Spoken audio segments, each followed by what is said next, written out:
भारत ने पाकिस्तान को अभी बख्शा नहीं है, बल्कि अब सैन्य एक्शन के बाद भारत के द्वारा पाकिस्तान को कूटनीतिक तौर पर घेरने की तैयारी अब चल रही है। सिंधु नदी का पानी रोकने से पाकिस्तान में पानी को लेकर वैसे ही त्राहिमाम मचा हुआ है, तो वहीं अब दूसरी तरफ भारत ने पाकिस्तान पर एक और वाटर स्ट्राइक का प्लान तैयार कर लिया है। भारत के विदेश मंत्री एस जयशंकर और अफगानिस्तान के विदेश मंत्री आमिर मुत्ताकी के बीच 15 मई की शाम को हुए फोन कॉल ने पाकिस्तान में कुछ वैसी ही खलबली मचा दी है जैसी ऑपरेशन सिंदूर में हुए भारतीय एयर स्ट्राइक ने मचाई थी। सूत्रों के मुताबिक जयशंकर और मुत्ताकी के बीच अफगानिस्तान में भारतीय मदद वाली विकास परियोजनाओं को आगे बढ़ाने पर रजामंदी हुई है।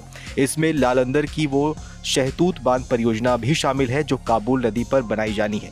दोनों देशों के बीच इसे लेकर समझौता तो फरवरी 2021 में हो गया था, लेकिन काबुल में हुए सत्ता बदल ने इस पर ब्रेक लगा दिया था। पहलगाम आतंकी हमले के बाद हुए भारतीय राजनयिक टीम के काबुल दौरे ने इस परियोजना की सुगबुगाहट को एक बार फिर से हवा दे दी है।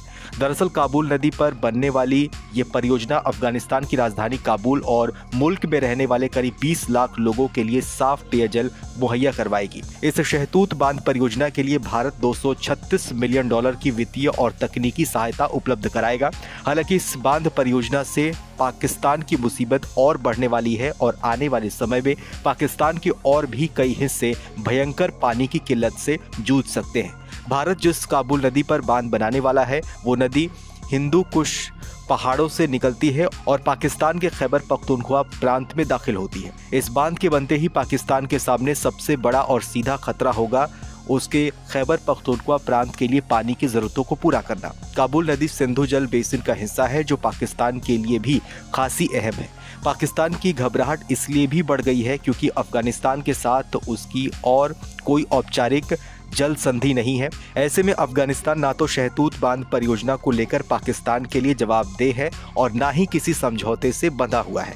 पाकिस्तान की चिंताएं तब और बढ़ जाती हैं जब अफगानिस्तान की तालिबान सरकार ने कुना नदी पर एक और बड़े जल विद्युत बांध की घोषणा की है। करीब 480 किलोमीटर लंबी कुना नदी की हिंदू कुश पहाड़ियों से ये निकलती है और काबुल नदी में मिलने से पहले पाकिस्तान में ये प्रवेश करती है। काबुल और कुना नदियां भी सिंधु बेसिन का महत्वपूर्ण हिस्सा है। इन परियोजनाओं को फिर से शुरू करने के पीछे अब ये कहा जा रहा है कि तालिबान सरकार को देश का बुनियादी ढांचा मजबूत करने की अब मंशा है और इसी को लेकर वो तेजी से अब आगे बढ़ रहे हैं।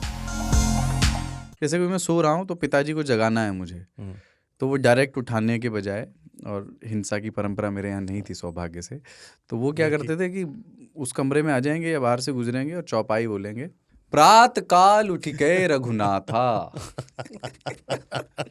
मात पिता गुरु नावई माता।